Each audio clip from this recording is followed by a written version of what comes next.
Amis passionnés d'astrologie et d'actualité, je vous souhaite la bienvenue pour cette nouvelle série de vidéos concernant le Covid-19. J'avais promis de revenir vous en dire quelques mots. Alors je vous propose en ce jour de super pleine lune qui aura lieu aujourd'hui le 9 mars 2020 à 18h48 heure de Paris dans le signe de la Vierge qui, vous le savez, est un signe serviable, analytique et pragmatique. On aura bien besoin de ces qualités-là pour démêler le vrai du faux. Donc c'est un signe qui est également lié au service de santé. Donc on a cette super pleine lune qui se déroule, qui se formera au moment où on a le Soleil, qui est toujours bien sûr en transit dans le signe du Poisson, et qui forme une conjonction quasi parfaite à Neptune, à 1 degré près. Neptune, vous savez, c'est le maître planétaire du signe du Poisson. C'est une planète qui est dédiée aux causes humanitaires et également sanitaires. On est bien sur l'axe de la santé, donc Vierge-Poisson. Donc on va faire ce point, justement, c'est l'occasion de faire ce point sur la situation sanitaire, mais également politique, économique, sociale, au regard de ce coronavirus qui a tout chamboulé. Donc on va le faire sur plusieurs vidéos, puisque c'est vrai que ce serait trop long dans une seule vidéo d'aborder tous les points, on a beaucoup de choses à dire.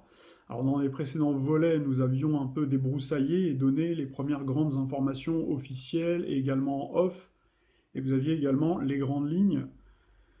Donc vous aviez également par vous-même, par le biais de vos propres informations, et on a fait également une remise en perspective historique et astrale, donc de l'histoire des épidémies et des pandémies. Donc tout ceci, vous pouvez toujours les retrouver sur la chaîne. Je le dis pour les nouveaux abonnés que je salue au passage. Alors aujourd'hui, on revient à cette discussion pour apporter bien entendu de nouveaux éléments par rapport à une situation qui a forcément fortement évolué. Alors dans cette chronique, je vais vous diffuser quelques vidéos qui vont vous permettre, si vous ne l'avez pas déjà fait par vous-même, de démêler le vrai du faux.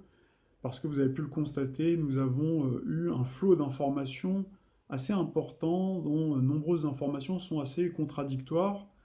Donc toutes ces infos sont venues se télescoper et ça a créé au fur et à mesure un véritable flou artistique. Vous avez vu que les gens sont complètement perdus.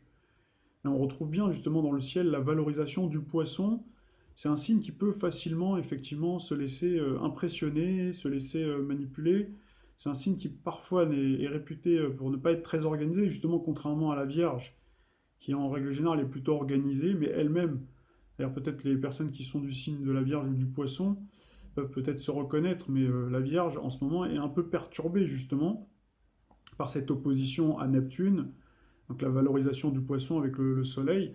Donc là, on a justement ce mélange d'angoisse également, puisque le Poisson est réputé pour s'angoisser, pour psychoter, donc être impressionnable, manipuler ou se laisser manipuler, tout dépend après comment on voit les choses. Neptune, c'est aussi le grand illusionniste, donc là je vous renvoie à la mythologie grecque, puisque quand on parle de Neptune, on fait allusion à Poséidon. Poséidon, justement, avait donc cette tendance à souvent dissimuler son identité, notamment pour séduire, pour concurrencer notamment donc Jupiter, puisque Jupiter avait apparemment beaucoup plus de facilité que Neptune. Alors, on pourrait aller encore plus loin dans l'explication mythologique. Par contre, c'est vrai que Neptune, alias Poséidon, c'est bien le maître des océans, et vous le savez, dans les océans, dans les mers, il n'y a pas... Enfin, c'est plus difficile en tout cas de marquer une frontière de façon matérielle, mis à part mettre des bouées, mais souvent cohabitent des eaux turquoises, des eaux claires, des eaux paradisiaques avec des eaux glacées parsemées de requins ou de poissons dangereux, capables de vous dévorer, des eaux boueuses ou marécageuses. Bref, il est difficile en tout cas de s'y retrouver. Et effectivement, le poisson, c'est aussi un signe de mutation, de changement de saison. Donc on est justement dans cette transition vers le printemps, où on est encore en hiver, où on a cette cohabitation, où on a des journées avec un temps hivernal qui peut cohabiter avec un temps plutôt printanier. En ce moment, c'est plus l'hiver qui prédomine, mais on peut très bien avoir également donc un temps beaucoup plus printanier. D'ailleurs, c'est la raison pour laquelle on a les fameuses giboulées de Mars, où on a ce différentiel de température entre donc l'atmosphère qui est très froid et puis vous arrivez au sol, c'est un petit peu plus chaud. Donc là, vous avez donc ces précipitations. Et puis vous avez surtout ce glyphe du poisson, où vous retrouvez bien donc ce sens contraire, des poissons qui nagent dans un sens contraire. Donc là, on retrouve bien ces informations toutes contradictoires. Alors nous avons des organes de presse, comme vous pouvez avoir aussi des intervenants plus spécialisés que vous voyez déambuler sur les plateaux de télévision, qui peuvent se montrer plutôt rassurants, de même que les politiques. Donc là, c'est le cas notamment du décodeur de Le Monde, hein, donc qui vous indiquait le 20 février dernier, coronavirus, quelles sont la contagiosité et la létalité du virus. 2 mois après le début de l'épidémie du coronavirus, on commence à en savoir plus.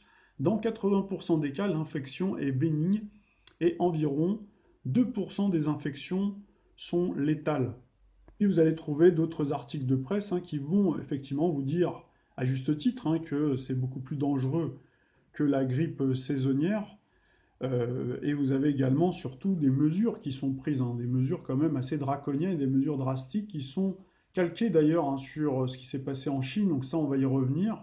Donc là on vous parle de stade 3 de l'épidémie, des communes françaises y sont déjà, pendant que vous avez Marlène Schiappa qui aujourd'hui même, ou c'était hier, j'ai vu passer ça, donc qui au contraire vous parlait d'un stade 2, donc qui tenait plutôt un discours rassurant. Donc voilà, tout ça, tout ce flou, toutes ces contradictions entre ces mesures drastiques, et puis vous voyez surtout, hein, le nombre de décès aussi, hein, bien sûr, qui sont égrenés au fur et à mesure, comme si on avait, voilà, on comptait au fur et à mesure, hein, comme si vous aviez justement une grippe, voilà, la grippe saisonnière qui fait environ 10 000 morts par an, et puis que vous comptiez chaque jour, hein, le nombre de morts. Donc ça ferait aussi froid dans le dos également. Donc les gens auraient certainement beaucoup plus peur, hein, de la grippe. Alors que la grippe, elle passe chaque année. Bon, bah, il y a malheureusement 10 000 morts. C'est souvent les organismes les plus fragiles. D'ailleurs, c'est la raison pour laquelle ils conseillent aux personnes âgées de se faire vacciner.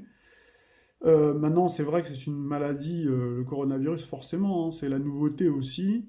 Donc c'est ce que je disais à une personne avec laquelle je discutais, c'est un petit peu comme quand on a eu les 10 000 décès, c'était des personnes âgées au moment de la canicule de 2003, forcément ça avait fait les gros titres, et il n'y avait pas eu aussi de précautions sanitaires qui avaient été prises, c'était pendant la période des vacances d'été, et vous aviez eu les dirigeants qui avaient été un peu laxistes, vous aviez eu certains qui étaient à l'étranger, etc., qui avaient mis du temps à revenir, donc ça avait créé un véritable tollé, et il y avait eu de fortes critiques, donc depuis cette jurisprudence, ben vous avez aujourd'hui, à juste titre, bon, à juste ou pas à juste titre, parce que parfois il y a des exagérations, mais en tout cas, il y a des mesures de précaution qui sont prises, qui sont drastiques. En France, on a vu Roselyne Bachelot en 2009, si vous vous souvenez, qui avait fait une surcommande, donc au moment de la grippe H1N1, donc de vaccins, etc.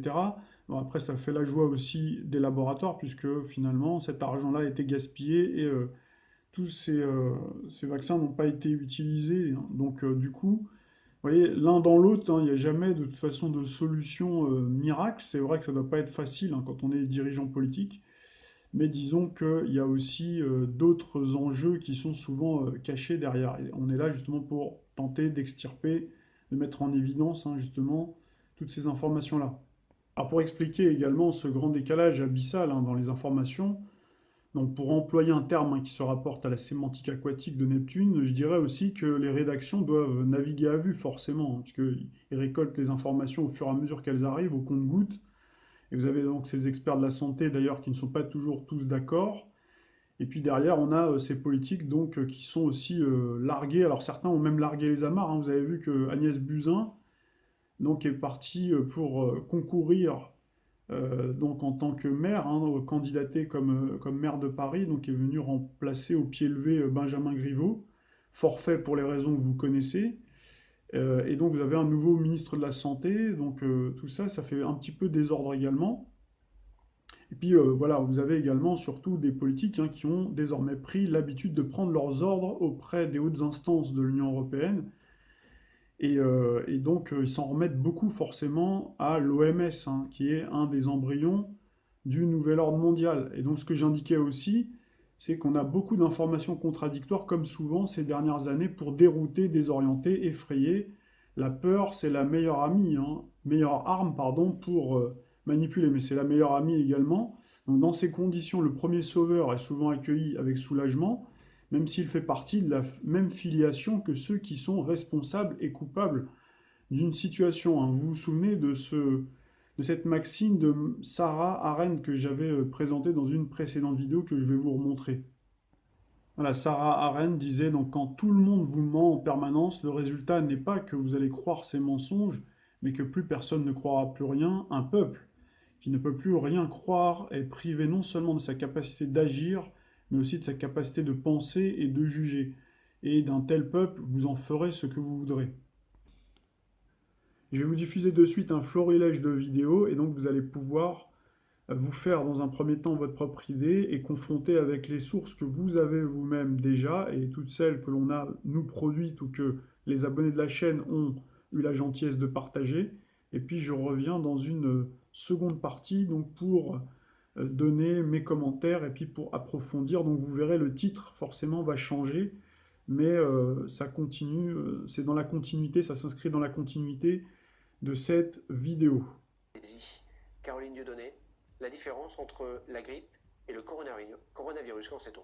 Alors d'abord, il y a une différence au niveau de la contagion. C'est-à-dire que pour la grippe, par exemple, on considère que pour une personne qui est infectée, on va en contaminer environ une autre. Pour le coronavirus, c'est plus important. Pour chaque personne infectée, on considère qu'on va en contaminer 2 à 3. Il y a déjà donc plus de personnes potentiellement contaminées. En revanche, pour le taux de mortalité, par exemple, eh bien, la grippe saisonnière, on est autour de 0,1% au niveau mondial. Donc chaque année, par exemple en France, c'est 2 à 6 millions de personnes qui sont infectées, 5 millions de cas de maladies graves dans le monde. Ça fait à peu près jusqu'à 650 000 décès. Ça dépend un petit peu, si vous voulez, des cas de grippe en fait en France, parce qu'il y a plusieurs virus qui circulent. Ce qu'on peut dire, c'est que le taux de mortalité du coronavirus, par exemple, il est beaucoup moins important que d'autres coronavirus qui ont déjà circulé, le SRAS et le MERS, et que surtout, ce coronavirus et cette grippe saisonnière, ils s'attaquent principalement aux personnes âgées. C'est là qu'on constate le plus important taux de mortalité.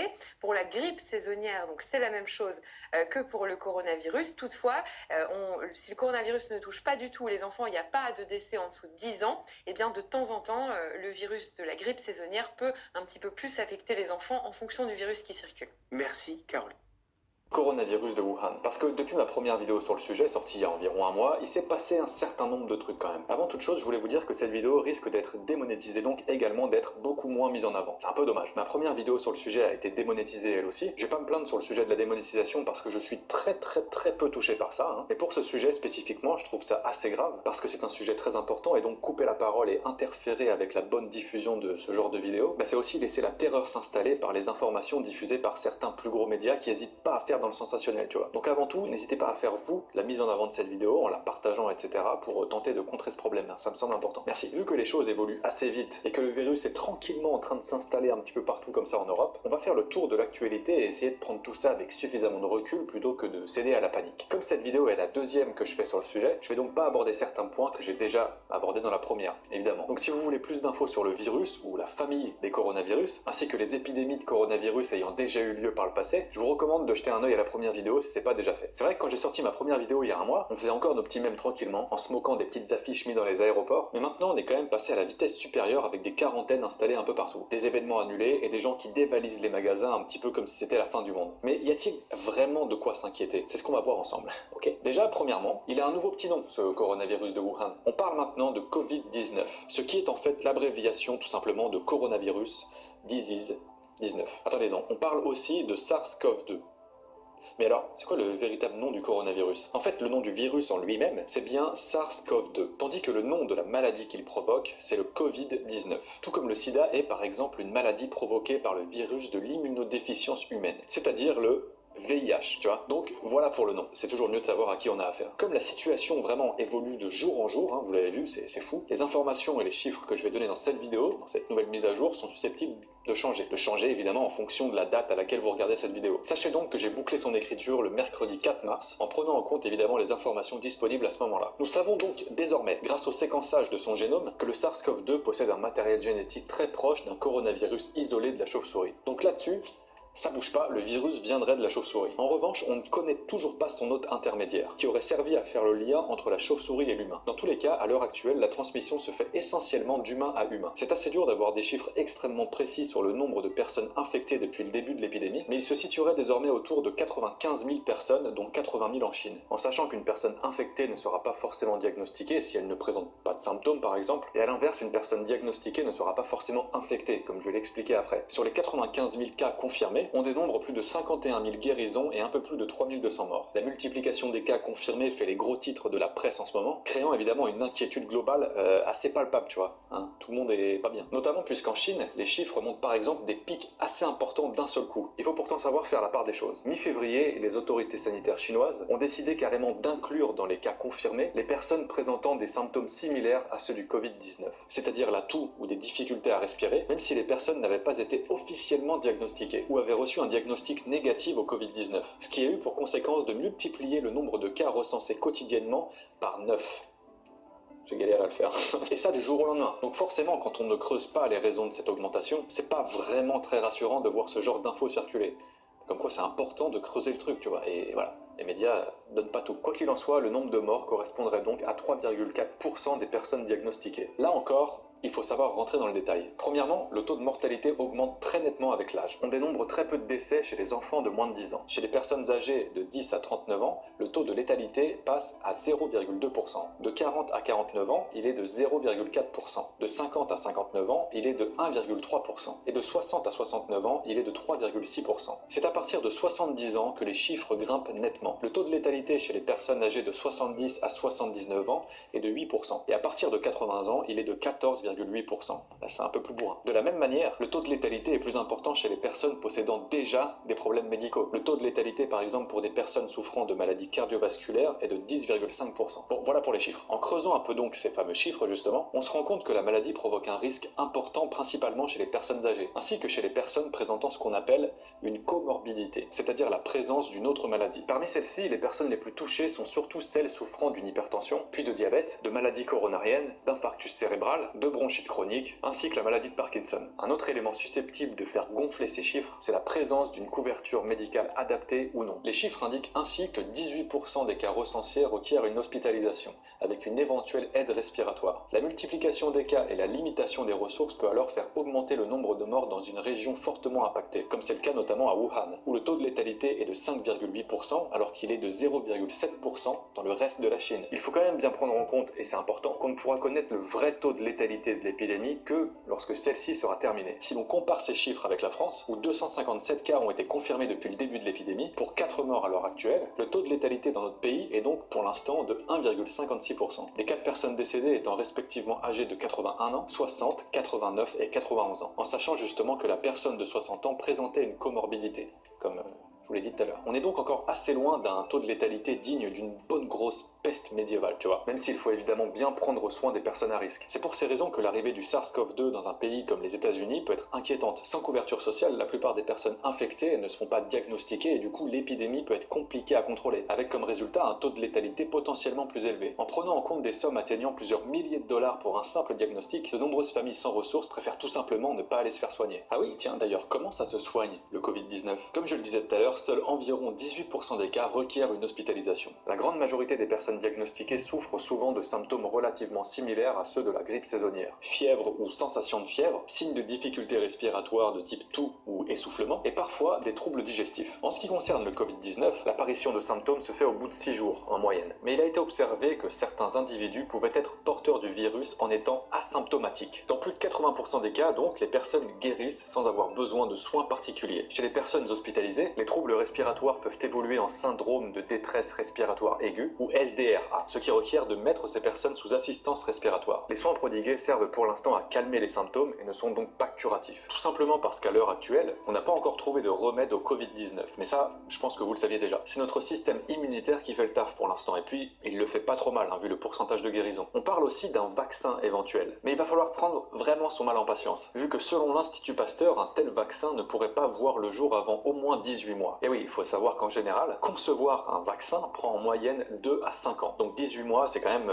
optimiste. Mais bon, si le bilan n'est pas encore si lourd que ça, pourquoi est-ce que les gens flippent autant? Même si personnellement, je pense que les médias ont beaucoup à voir là-dedans, on va voir s'il y a réellement des raisons de s'en faire. Même si son taux de létalité est plus élevé que celui de la grippe saisonnière, le Covid-19 n'est pas beaucoup plus contagieux. Si une personne grippée contamine une personne en moyenne, une personne malade du Covid-19 infectera une personne et demie en moyenne. À titre de comparaison, dans le cas de la rougeole, une personne infectée en contaminera 15 autres. Ce qui fait peur, c'est la possible évolution du virus au travers de mutations. Tant qu'on n'a pas trouvé de remède, on se demande si le SARS-CoV-2 va pas devenir plus dangereux avec le temps. En fait, le virus mute pour s'adapter à son hôte. Des variations apparaissent et seules les plus adaptées se propagent. Ça ne veut pas dire que le virus est alors plus nocif, simplement qu'il se multiplie plus facilement. Il faut quand même savoir que le SARS-CoV-2 est vraiment très surveillé et que justement il évolue peu pour l'instant. Alors pourquoi est-ce qu'on commence à voir des quarantaines, des événements annulés et qu'autant de mesures sont prises? Nous sommes actuellement au stade 2 de l'alerte sanitaire et un passage au stade 3 est envisageable d'ici peu. Le stade 1 consistait à empêcher le virus de s'introduire sur le territoire, pour ça clairement c'est un échec total, on va pas se mentir. Pour le stade 2, dans les zones les plus touchées par le virus, on ferme des établissements scolaires, on annule ou reporte des événements sportifs et culturels, on limite les rassemblements publics à 5000 personnes et on met en place des quarantaines. Ça c'est ce qui se passe actuellement donc. Et si on tente de ralentir la propagation du virus, c'est surtout pour éviter une surcharge des hôpitaux, ce qui augmenterait potentiellement le taux de mortalité, comme c'est le cas actuellement à Wuhan donc. Et si on passait en stade 3, tout ça s'appliquerait au niveau national et pas seulement dans les zones les plus touchées. Les déplacements au sein même du territoire seraient aussi limités. Ça voudrait pas dire que le virus est plus dangereux, ça voudrait juste dire que les autorités sanitaires prennent des précautions pour limiter l'épidémie. Bon, et sinon, quelques précautions à prendre à l'heure actuelle, parce qu'on voit plein de gens acheter des masques à fond, dévaliser les supermarchés, comme si on allait subir un genre d'apocalypse zombie. Bref, vu que le virus se transmet via les micro-gouttelettes respiratoires, il suffit qu'une personne infectée tousse ou éternue sur une surface pour que celle-ci soit contaminée pendant une certaine durée, pouvant aller jusqu'à plusieurs jours. En gros, faut bien penser à se laver les mains très souvent, à l'eau et au savon en frottant bien partout pendant une vingtaine de secondes, voire porter des gants si tu veux, et à ne pas se toucher le visage trop souvent. Porter un masque n'est pas vraiment nécessaire en fait, sauf pour les personnes infectées, pour éviter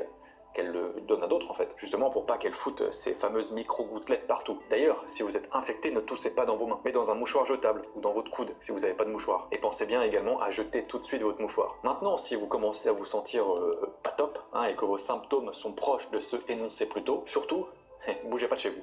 Voilà, portez un masque, évitez tout contact avec vos proches et contactez immédiatement le 15 par téléphone. N'allez surtout pas de vous-même chez le médecin ou à l'hôpital. Vous allez juste prendre le risque en fait de répandre le virus un peu partout. Et ce serait quand même plutôt dommage de refiler le virus à des médecins, on a besoin d'eux là. Comme je vous l'ai dit, vous n'avez pas forcément grand chose à craindre dans l'immédiat du Covid-19, si vous ne faites pas partie des populations à risque. On se calme. Mais c'est pas une raison pour le transmettre à tout le monde, et surtout aux personnes les plus vulnérables. On verra bien comment la situation évolue dans les semaines à venir, et si ça nécessite de faire un nouveau point sur le sujet, j'hésiterai pas à sortir une nouvelle vidéo à ce moment-là. Du hasard ou spécifiquement utilisé comme arme biologique? Depuis la mi-janvier, le coronavirus fait la une de la presse grand public. Apparemment sorti de nulle part, un virus apparaît soudainement dans la ville chinoise de Wuhan et terrifie le monde. Presque toutes les heures, on actualise le nombre de personnes qui sont tombées malades et celles qui en sont mortes. Les personnes concernées sont en quarantaine et en Chine, on n'a déjà plus le droit de sortir de certaines villes. Cela soulève de graves questions qui n'ont guère été discutées jusqu'à présent, telles que d'où vient le dangereux coronavirus? Les médias rapportent que des serpents, des chauves-souris ou encore des pangolins sont la cause ou le porteur du virus. Cependant, le docteur Alan Cantwell, virologue, prouve avec 107 références à des expériences décrites dans la base de données des publications scientifiques PubMed que la manipulation génétique des coronavirus a lieu dans les laboratoires médicaux et militaires depuis 1987. Die Manipulation von Coronaviren bereits seit 1987 stattfindet. Voici une citation du docteur Alan Cantwell. J'ai rapidement découvert que les scientifiques ont modifié génétiquement depuis plus de 10 ans des coronavirus animaux et humains pour produire des virus mutants et recombinants pathogènes. Pas étonnant que les scientifiques de l'OMS aient identifié les virus SARS-Corona si rapidement. Cette recherche non supervisée produit des virus artificiels dangereux, dont beaucoup ont le potentiel de devenir une arme biologique.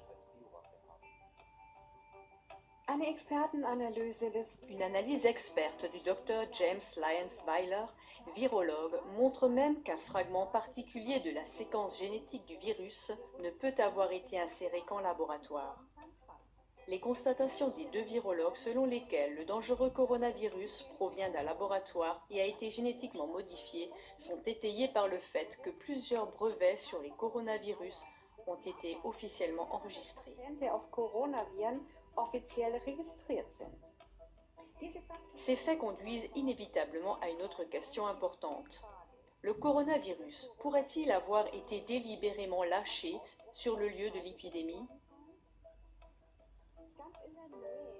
Tout près du marché d'alimentation et de poissons de Wuhan, où le virus est apparu pour la première fois, se trouve l'Institut de virologie de Wuhan. Selon le journal télévisé allemand, c'est le seul laboratoire chinois de tout l'empire de Chine qui travaille avec des substances biologiques et des virus des plus dangereux. Mais il existe à Wuhan un autre laboratoire travaillant sur les virus, Wuxi Pharma Tech Inc., qui est financé par le milliardaire américain George Soros. Pourrait-il y avoir un lien entre le virus et la proximité des laboratoires si on considère le lieu du départ de l'épidémie et les déclarations des deux virologues? Cela signifierait que ce n'est pas une simple théorie de la conspiration, comme le prétendent les médias comme un moulin à prière. Il est particulièrement intéressant de noter que les événements de Wuhan rappellent le polar The Eyes of Darkness de l'écrivain américain à succès Dean Koontz, publié en 1981. Ce livre de science-fiction écrit il y a environ 40 ans décrit en détail le scénario actuel de la pandémie. Un virus provenant d'un laboratoire d'armes biologiques chinois à Wuhan déclenchera une pandémie en 2020. Des gens mourront d'insuffisance pulmonaire. Nous sommes donc en présence d'incroyables similitudes. Le déclencheur, un virus. D'où vient celui-ci? D'un laboratoire d'armes biologiques en Chine. Dans quelle ville? Wuhan. Quand? En l'an 2020. Avec quelles conséquences? Des personnes meurent d'une insuffisance pulmonaire. In diesem Thriller Dans ce polar, le virus est appelé l'arme parfaite. Il tue l'ennemi sans combat et sans dévaster le pays. Des événements historiques d'une grande portée ont été prédits avec précision à de nombreuses reprises, comme le montre notre émission Les crises globales. Une autre indication que le coronavirus pourrait également être une arme biologique militaire ciblée est le fait que certains peuples, en particulier les Chinois et les Japonais, sont génétiquement beaucoup plus menacés par le coronavirus que d'autres peuples, comme les Arabes et les Européens.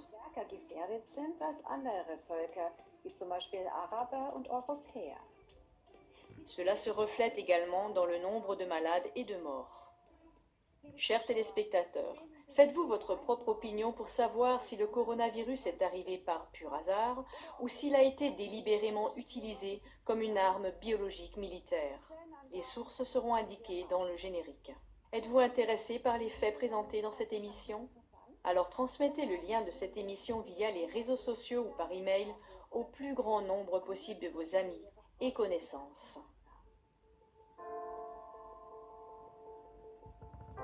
À trouver le médicament contre le coronavirus. Ça a des chances, mais c'est tout ce qu'on peut dire. Si ça ne fonctionne pas, au moins on aura essayé, mais ça a des chances de fonctionner et c'est tellement grave, c'est une pandémie maintenant, qu'il faut faire quelque chose. Et nous, on a mis désormais à la disposition ce qu'on sait et on a fait une expérience cruciale avec le laboratoire national de microbiologie de Winnipeg, qui était les seuls capables de manipuler le virus d'Ebola, qui a été prouvé, disons, beaucoup de succès, non seulement pour guérir, mais pour prévenir. Donc, il agit à deux niveaux, ce qui en fait peut-être un candidat meilleur qu'un antiviral pur. Donc, ça a bien fonctionné pour l'Ebola. Voilà, et le Zika. On a fait les Et le Zika. Si ça fonctionne bien pour le coronavirus, combien de temps ça prendra avant que le commun des mortels puisse prendre ça? Le hasard fait quand on a publié nos résultats, une compagnie pharmaceutique, petite compagnie pharmaceutique de Suisse, qui vend des médicaments de comptoir, dont la quercétine, avait fait tout le travail, disons, de préparer de la chlorotine à haute dose et l'a fait approuver par les FDA américains. Donc, on a quelqu'un qui a des millions de pilules à sa disposition et qui les met actuellement, qui est avec nous dans le cas actuel pour donner à la Chine les médicaments nécessaires. Non, on les a. Ils sont dans. OK, les pilules existent, ont été produites. Oui.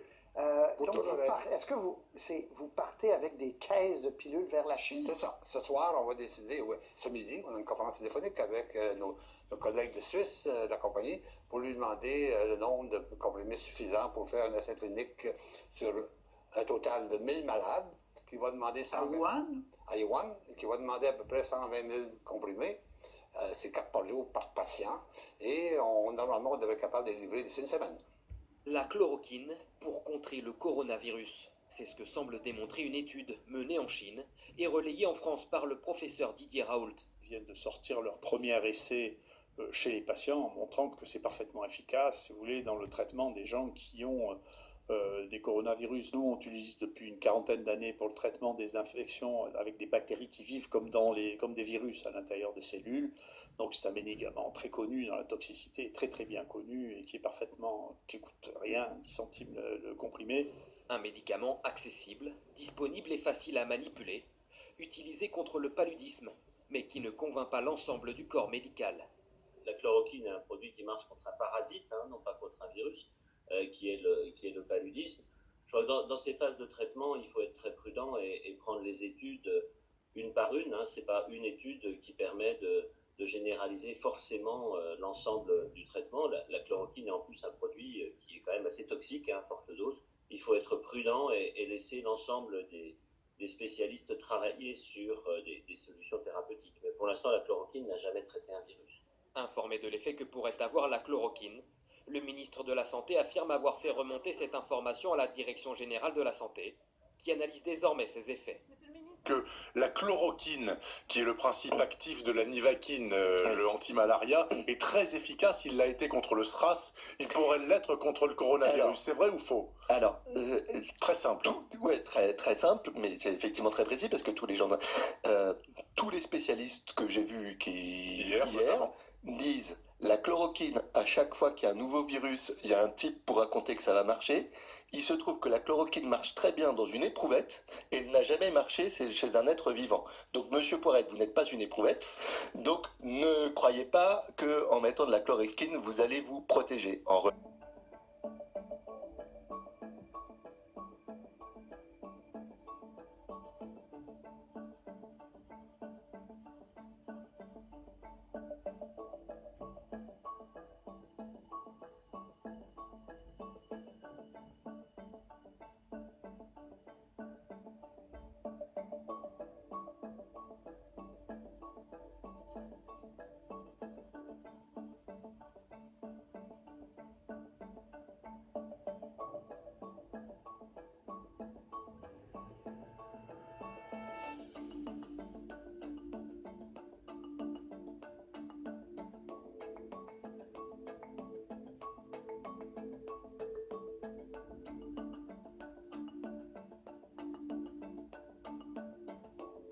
Attendez de la Chine maintenant, qui va à une vitesse folle. Il faut saluer la vitesse de la science chinoise qui est en train de passer devant tout le monde en termes de virologie et a rendu des résultats hier en disant ça y est, nous avons testé ça chez les patients, ça soigne les patients et tout de suite la recommandation des experts chinois qui sont ceux qui connaissent le mieux leur maladie, c'est voilà, on commence le traitement de tous les cas symptomatiques de gens qui ont le coronavirus diagnostiqué.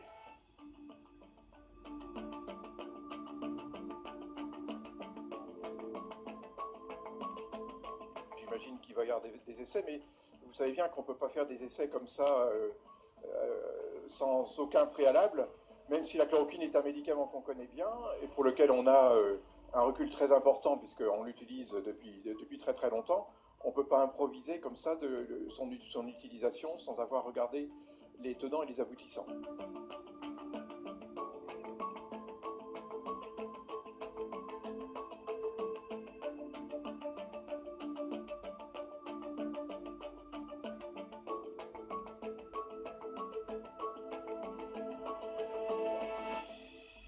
coronavirus. En effet, généralement, les virus respiratoires préfèrent les basses températures et se transmettent moins facilement lorsqu'il fait chaud. En revanche, rien ne dit que ce sera le cas pour le Covid-19. Ce que l'on sait aussi, c'est que quand on a affaire avec un virus émergent, qui est un virus pour lequel aucun d'entre nous n'a d'anticorps, puisque c'est un nouveau virus, eh bien sa capacité de diffusion, finalement, persiste même lorsque la saison n'est pas adaptée. Par exemple, lors de l'épidémie de grippe H1N1 de 2009, le premier pic épidémique avait eu lieu en juillet et en août dans de très nombreux pays.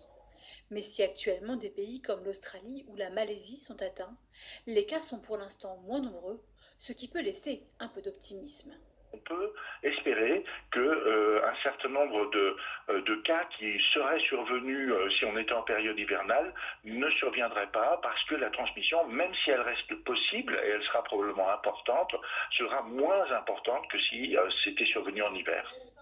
Le taux de mortalité de Covid-19 est estimé à 3% dans la population générale et à plus de 10% chez les personnes âgées, c'est-à-dire 10 à 20 fois plus que la grippe. Et l'enjeu, c'est de l'amortir, parce que si dans un hôpital donné, vous avez 30 patients sévères en 10 jours, il va y avoir beaucoup de mortalité. Si vous avez 10 patients sévères pendant 60 jours, si vous me suivez, donc à l'arrivée beaucoup plus de patients sévères, mais comme vous n'en avez que 10 par jour, vous en sauverez beaucoup plus. Et c'est ça tout l'enjeu, c'est que l'épidémie, on l'aplatisse en quelque sorte, elle durera un petit peu plus longtemps, elle durera, vous avez raison, sans doute 2 mois, peut-être un peu plus, mais à l'arrivée, il y aura moins de cas mortels, et c'est ça l'essentiel. C'est pas le nombre de cas totaux. Mais on peut en arriver au scénario à l'italienne que j'évoquais, c'est-à-dire des médecins réanimateurs qui doivent choisir entre un patient jeune et un patient un peu moins jeune parce qu'ils n'ont plus de respirateur artificiel. Tout l'enjeu, c'est d'éviter d'en arriver là, mais la situation des hôpitaux, pour faire face à leurs besoins quotidiens, nous la connaissons depuis 1 an, ils sont en grande tension, ils sont en grande difficulté. À la PHP à Paris, il manque 600 à 700 infirmières, et donc, d'ailleurs, les 3 hôpitaux qui ont été désignés pour être en première ligne sont débordés depuis déjà un moment, pas que par les cas, mais par les sollicitations, et ils font appel aux autres équipes de maladies infectieuses des autres hôpitaux. Et donc, on voit bien que l'hôpital est à grand risque de ne pas arriver à faire face dans de très bonnes conditions. On va se faire une petite pause dans Punchline. On se retrouve dans un instant pour évoquer la situation en Italie. Des mutineries ont éclaté dans 4 prisons, faisant plusieurs morts. On partira en reportage là-bas dans un instant. À tout de suite.